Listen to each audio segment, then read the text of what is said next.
পানিহাটিতে 509 বছরে পড়ল দই চিড়ে উৎসব। আজ সোমবার থেকে শুরু হচ্ছে ঐতিহ্যবাহী দণ্ড মহোৎসব। সকাল থেকেই পানিহাটির গঙ্গার ঘাটে ভক্তদের উপচে পড়া ভিড় দেখা গিয়েছে। এই উৎসব উপলক্ষে ভক্তদের জন্য প্রসাদ তৈরির কাজও চলছে জোর কদমে।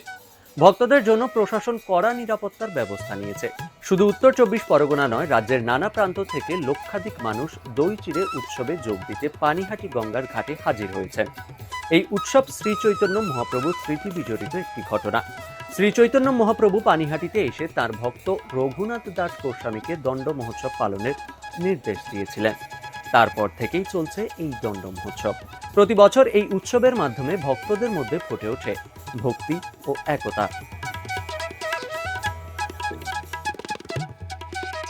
ডাউনলোড করুন এই সময় অ্যাপ iOS ও অ্যান্ড্রয়েডের জন্য।